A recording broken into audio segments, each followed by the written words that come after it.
Welcome. Hi there. Boy, is this ever going to be varied, this one. It's very varied indeed. And we can start with a very varied outfit choice, because that's actually a very different colour. This is, I bought this in a, when a costume, an old costume sale from the National Theatre.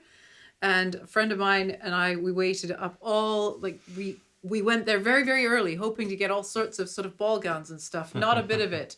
Shell suits. This was about the most interesting thing. Anyway, it's still very costume. I like it. I like it a lot. Well, this is another one of our living room request concerts, which you can easily make your own request at patriciahammond.com/request. You just pay on PayPal. It's so simple. And I know some people are getting out, but it's not like there's the same concert opportunities as sit-down concerts. No. And if people are watching this in 10 years, they'll have forgotten what we're talking about. But also, there are still many people at home. So do make your request. And you can actually view on that link all the songs we've done. All the songs we've done directly. Anyway, we're going to start with All of Me, John Legend. Who's this for? And this is for Ali, and Ali actually has dedicated it to Clarabella and Taryn, little Taryn. And it's such a sweet thing to dedicate to someone. And I'll stop saying that. I've never done it before. It's just, if I have done something before, I will say it. That's and then that would be more notable.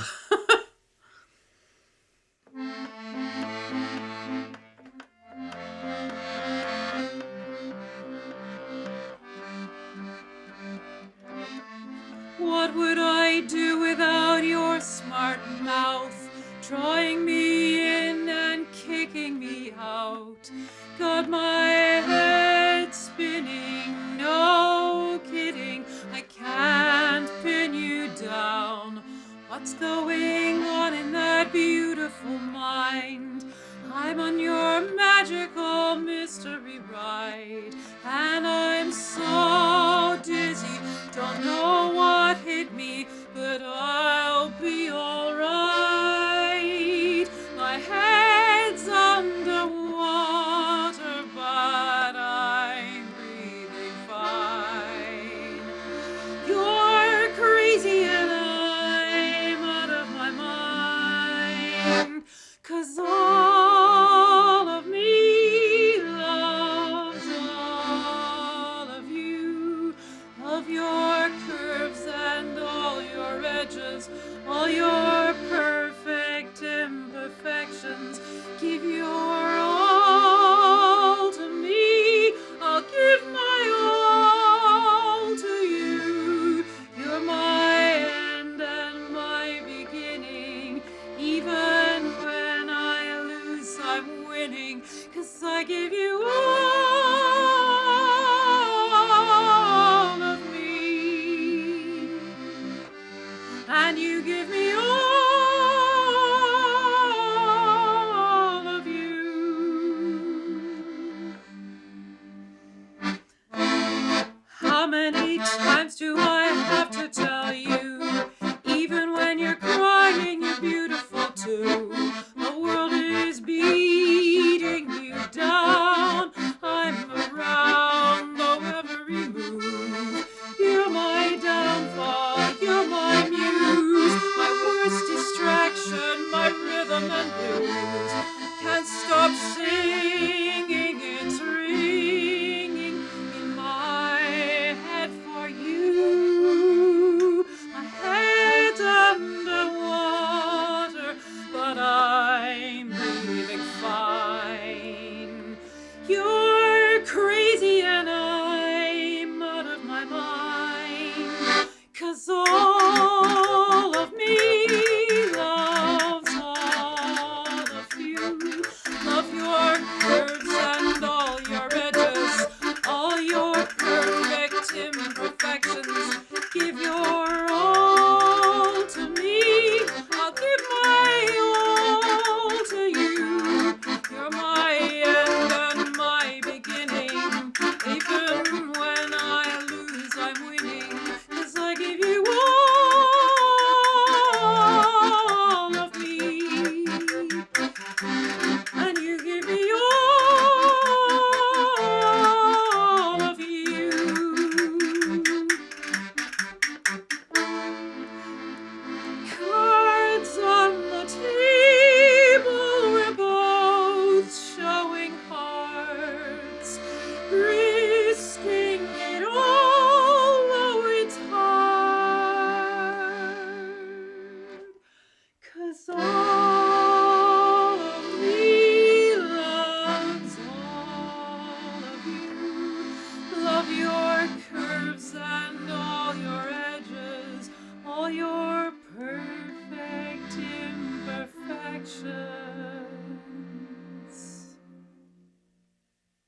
That was a...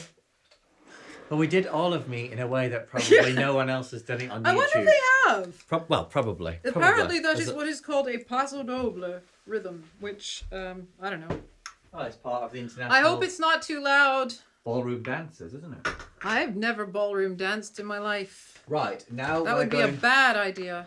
To the 1910s. I wonder if somebody's ever done a study on musicians who can't dance, because that would be interesting. Or won't dance. That's another thing. Right. So this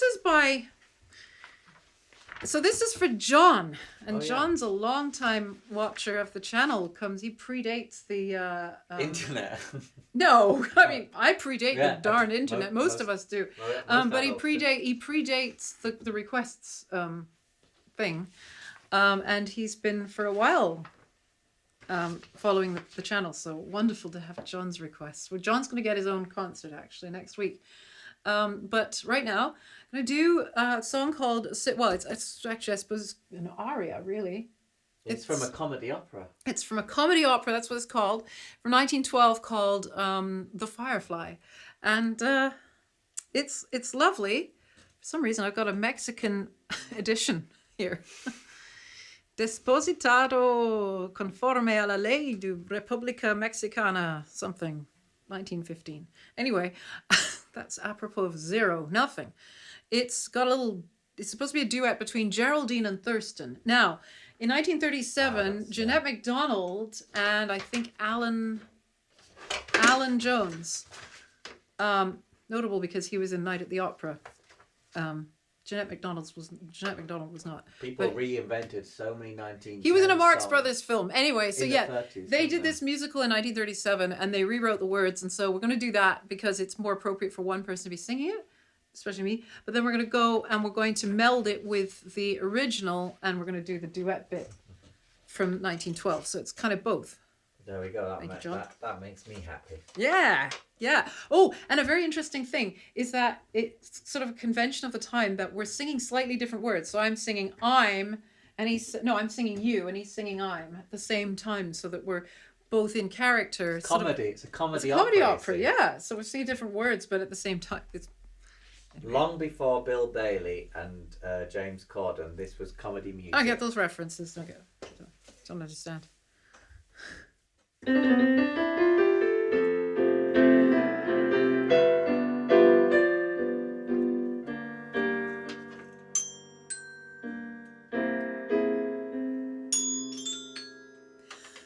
You look so young when you're feeling sad. You seem to be just a tiny lad.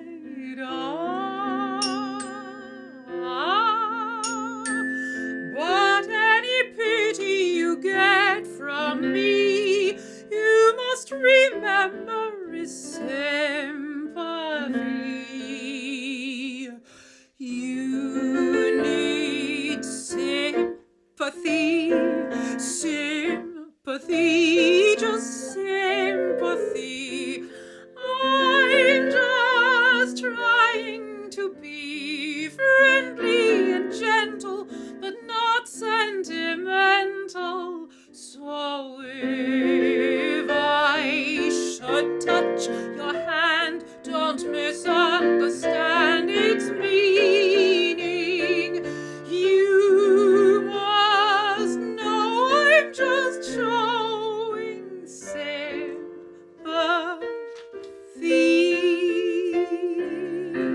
I need sympathy, sympathy, just sympathy.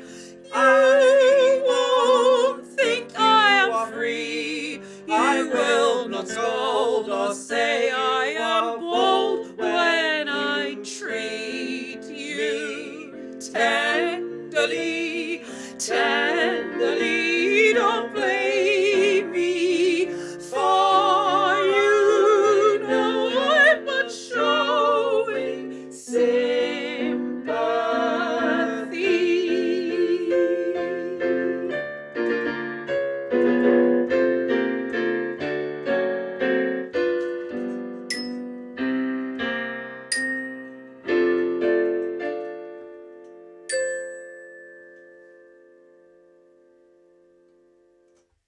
That's a magnificent song. Do you know what? I've actually carried the sheet music of that song around with me for literally years in the to be tried out pile, which is vast. There's so many songs to be tried out. You never get around to all of them. So thank you, John, for permitting me to get to that one. And what a gorgeous piece it is. Now, another contrast. Matt's. I put that. Sorry, I'll just interrupt very briefly on this very rare occasion to say that I did include Sympathy before what we're about to play because I'd like you to have sympathy for us in doing that. Oh, he's making a point. Okay. So you can tell the full story from the start. Right, the first. Okay, I'll try and keep it as brief as possible. All right. Yeah. Yep. Now, Matt's roommates from Cheatham's have been at it again. They requested the most impossible and ridiculous Schubert. You may remember. If you didn't, you link it I'm going to put a below, but also above. Right now, there's going to be a little sign that says "Crazy Schubert" or something like that. And you click on it, and you'll see the craziest Schubert you've ever seen. Earl Koenig with a smoke machine and him dressed as Schubert. And anyway, that was them, right? They've been at it again. They have requested, kind of cheeky, because it's 4 songs for the price of 1. So we've slightly shortened each one. So we've kind of made a medley, which is actually kind of takes more effort than actually just doing each one as long as they are. But whatever. It's Stravinsky's, in 1955. In 1955, let's check my dates, which are underneath. There we go. In 1953 and 54, actually, Shakespeare. Schubert, Shakespeare, Stravinsky. Stravinsky took 2 sets of songs he composed in the 1910s. There are 4 Russian songs and 3 tales for children. He took the 2 of those sets from the 1910s, took 2 from one of them, 2 from the other, stuck them together, and orchestrated them for flute, voice, harp, and guitar. Yeah? Yeah. They were published in this new form in 1955 and premiered in Los Angeles. He published them at that point in Russian and in English, excising the French words which he originally published them in, which I think is kind of unfair. I'm going to redress that particular thing. The original version from the versions from the 1910s that he composed them in Switzerland on Lac Léman, Lake Geneva. Where he kind of sat out the war. He couldn't enlist. His brother did, and his brother died in the war. He lost all his money and a lot of his commissions and gigs. And so Ernst Dansamet, the conductor, took him to just up there around Lausanne, where all those vineyards are, and they meet the lake, and it's amazing. And he introduced him to this wonderful man from the local region, Vaud, a Vaudois fellow, called Ramuz, Charles Ferdinand Ramuz. His picture's on the 200 franc note, if you're lucky enough to have a 200 franc note. His picture is on it. He looks a bit gloomy, poor fella. He was a writer. He, like Stravinsky, had spent time in the kind of artistic scene in Paris and had gone back to Switzerland to kind of escape all the madness. And he was reconnecting with his roots. And so he and Stravinsky, they met over pitchers of wine from the local, these vineyards, and they drank the wine and they ate bread and they talked about things like getting back to sort of nature and farmers and farms and ducks and geese and things. And they got on very, very well. And Stravinsky and he worked these pieces up, and actually so that they were published in French and in Russian at the same time. And then their working sort of relationship was so good that they then created Histoire de Soldat together.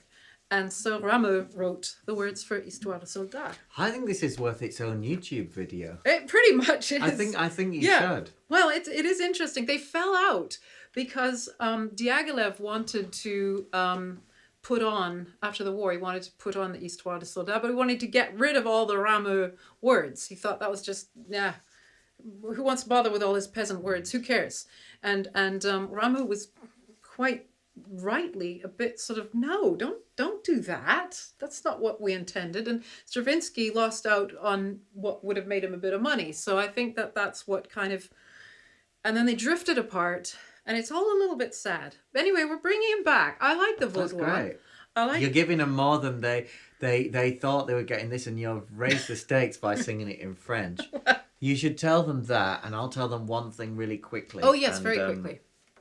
No, another stipulation for Matt's roommates is that he plays each song, there's 4, as I say, with a different string instrument. And also... oh, sorry, go on. Yeah, and that he sing the flute part in the 3rd song. So the 3rd song's going to be in its entirety. And all I would add is, it was interesting when you said, if you're lucky enough to have a 200 Swiss franc note, because if I'm not mistaken, people can put this in the comments below, but I think a 1,000 Swiss franc note is the highest value single banknote in the world. There was 1,000 Canadian. It's a beautiful. Yeah, but Swiss francs. So that's twice the price. 1,000 Swiss francs is about 830. I remember pounds. When they were on par. Anyway, but yeah. Okay, so you're going to tell them briefly the content of the first one. Right. So the first one the first one is called Canard. It was 1918, and basically it's sort of like this woman who's keeping geese and sort of talking to them, just like, old goose, get out. Where's Madame? Take them by the neck. You have 3 daughters and 4 sons, not counting the master of the house. Go and dive into the woods, the ponds, the houses. Dive everywhere, partout. Excellent.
Okay, what's next? What's next? That was 1919, and that was 1918. This is 1919. This is a prayer. It's called Chant Dissident.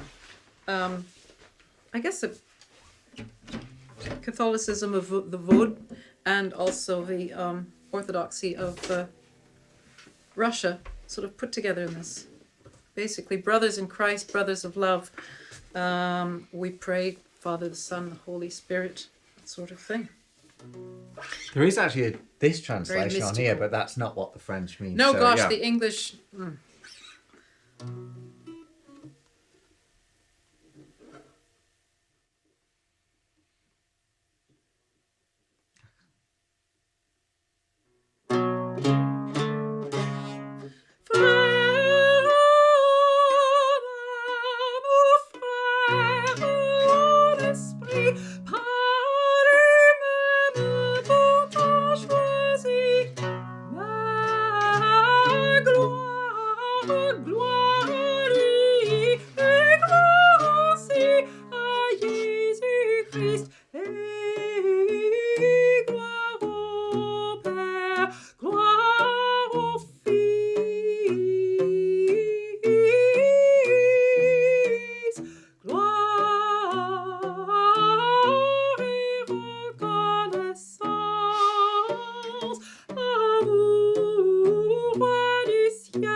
What's the next number?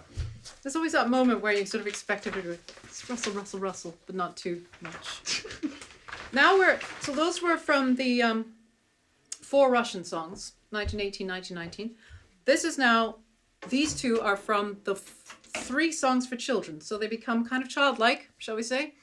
Still quite sophisticated because it's Stravinsky. This is called Les Canards, les cygnes, et les oies. The ducks, the swans, the geese coming from the Savoie. That's a very Swiss reference. They would come up from south of Switzerland, the Savoie region, and they'd all go to the Lac Léman, apparently. Ducks coming from the Savoie and geese and swans. Sleep by the stars. We'll make a nice bed. Everyone will help. The stink bug, too. And the flea perches too high and falls on his bum and hits a stone and thinks he's going to die. And he's going to be the flute. Sorry, I'm just composing He's myself. going to be the flute. To play some art music, and you're just saying that. Right, here we go. Les canards décident des oies qui sont venus de Savoie dans la belle étoile. On leur a fait un beau lit, tout le monde s'y est mis. La punaise est aussi le poutron au perché, le tête lui a tourné, est tombé sur le derrière, s'est fait mal contre pierre, a failli s'évanouir et dans un grand soupir. Mon Dieu, je vais mourir. Nice. I snorted in the middle of that. If those listening very closely, it was not part of the. I wonder how you'd write snort. I'm sure some modern people would know. I would just write snort with an X. I just breathed in and snort like, in bracket. You know, the soft part of my nose responded. Twice. Pour enfants. Okay, so the last one is called Tilimbom, which is just the sound of a bell. The fire bell. And this is called the fire bell sounds. The goats, everyone comes out. The cat's not ringing it anymore. The rooster with the hen, the goat, and the cat sit in a circle and resume the song so that we quit the house. Or give up living in a house or something like that. So yeah, they worked together very closely, Ramuz and Stravinsky. And Ramuz wrote in his memoirs about how blue, very blue, the room that Stravinsky worked in was. Like laundry bluing. From the firebird to the fire bell. Oh, well done. Start this is that. 1915, this one. Tilimbom, tilimbom, c'est la cloche du feu qui sonne. Chez la chèvre, il brûle, on entend qui hurle, les gens courent tous dehors. Et la cloche sonne plus fort, qui la sonne n'est plus le chat, les gens la sonnent à tour de bras. Tilimbom, tilimbom, venez vite quand on vous sonne. Monsieur Coq avec la poule, la chèvre et le chat se sont assis tous en rond et reprennent la chanson. Tilimbom, tilimbom. There we go. Thank you. John, Matt, and Adam. Next time we're charging you extra. Do you want to move that up here? Right, and the last one is going to be for Glen. Oh yeah, Glen, lovely. Lovely Glen. So we've had a few Glen requests, and To this. reward you for your patience sitting through. I don't know where the music some is. You'll find strange. It should be right here. No, I thought I would take the opportunity to tell you about the song that we're going to play because I think some people they don't scholarly they face. take a lot of things for granted or assume. Yes. Especially in things like, I mean, this could be controversial. Especially in some things like the Church of England, we just sort of do it. You know, we just we just do. You go on a Sunday. And you do it. You do. Now the song is entitled Jerusalem, and I'm sorry to say that it's not the Emerson, Lake and Palmer version from the. I've never heard of it. What? There's another Jerusalem. No, it's the same song, but it's a 1970s progressive rock version. Never heard of it. Oh well, you can Never listen to heard that of it. on your own time. Okay. Now, Jerusalem is a song with what some people would argue a few layers of contradiction. I'm not going to quote the sources because you can find them all very easily on the internet. But some people may or may not know, but the words are by William Blake, right? Oh, yes. And he was a very socially aware individual. He was woke. And so was Parry, actually. They were both two incredibly woke individuals much ahead of their time, which I think it's why it's such a great song for now. He was said to, he said, all men are alike, though infinitely various, which is a very sort of Enlightenment way of saying, you know, we need to respect the differences in others. And he was, I suppose you would say, well, you wouldn't suppose, he definitely was part of the non-conformist movement. And so he was very much against the establishment, i.e. the Church of England, the hierarchy and the conformity within that. And we're going to get to the words in a minute because that's very important. So it was obviously written during the Napoleonic War. He wrote this the beginning of the 19th century. And being anti-hierarchy, he was very in support of the French Revolution, needless to say. So these words did those feet in ancient time. At the end of the words, because it comes from a much longer poem, like, you know, a lot of these guys, same with like Milton, Wordsworth, and they wrote these like huge epic poems, didn't they? And the famous bits we know are like 1%. So it's backed up by his inscription at the end of that, which he wrote, would to God that all the Lord's people were prophets, which is King James Bible. So, you know, back in those days, I think it was believed that only the prophets had the right to speak to God directly. So if everybody could have the power to speak to God directly, then they'd have the power to speak out themselves, to speak up against the establishment and those, unfortunately, who sort of placed themselves above others, whether it be within the church or within the business. So obviously, business world, and i.e. the Industrial Revolution. So, and that's when we come to the mills and that. But wait, it's not that simple. Because obviously he couldn't just speak out like pamphleteering and things that people did, because that's how you got locked up or worse. So a lot of artists cloaked it in their work. So when he talks about the dark satanic mills, that's actually not necessarily strictly about what a lot of people believe the fire, which was at Albion Mills. It was the first mill factory in London and the largest. It was at Bankside and it was near where he lived. And some people believe that fire was started deliberately, to be anti a system, sort of like Luddite. Yeah. But so he communicated this through his words, as I said. And while it's a song about building peace, and Jerusalem we use as a metaphor for peace, right? It's actually peace and freedom from a hierarchical society, and people taking responsibility for speaking out, making them prophets, and for change, not literally peace from war as it was used in the First World War. So some people might know that Parry wrote this at the very, very end of his life. He died in 1918, and he wrote this in 1916, or was it 1917? Oh my God, wow. I should know that. But he wrote that for Fight for Right, which was a movement, movement for peace.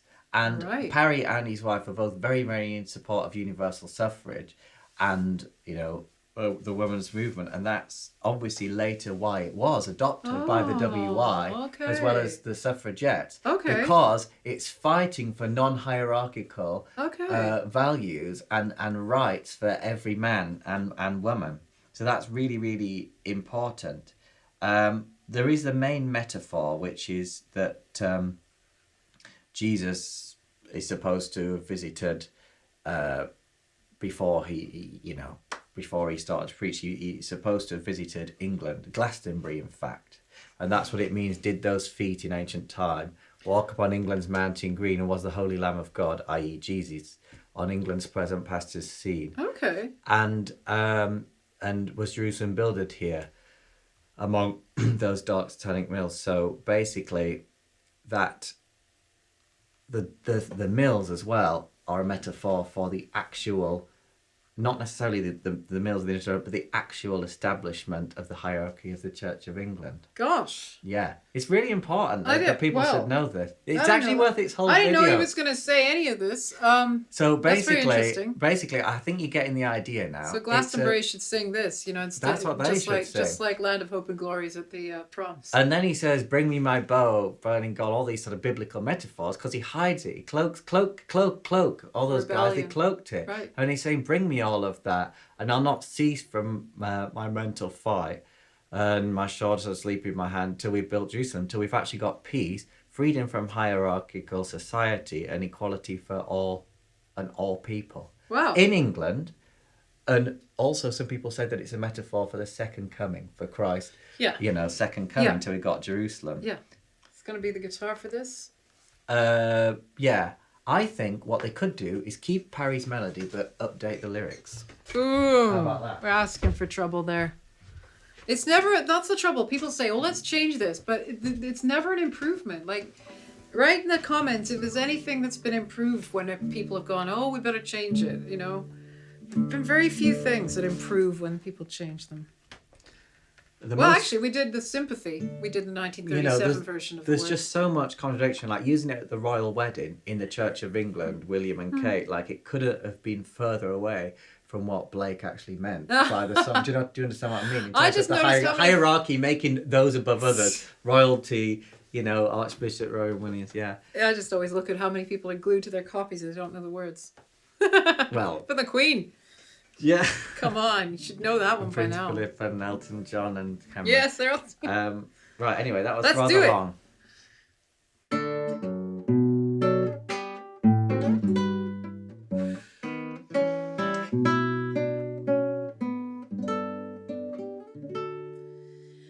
And did those feet in ancient time walk upon England's mountains green? And was the holy Lamb of God on England's pleasant pastures seen? And did the countenance divine shine forth upon the golden hills? And was Jerusalem builded here among those dark satanic mills?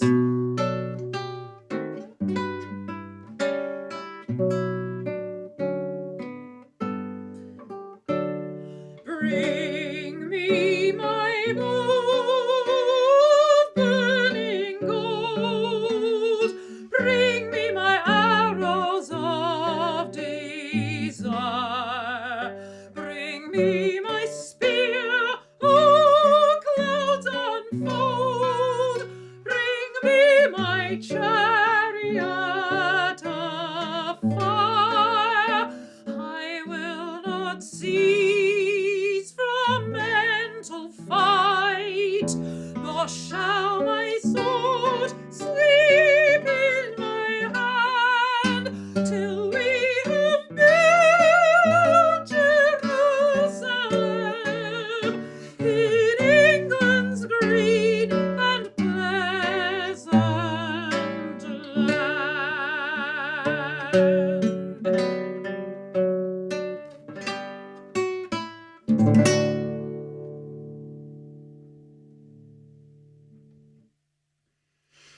Thank you very much. Thank you very much. Thanks for listening. We'll see you on the next one.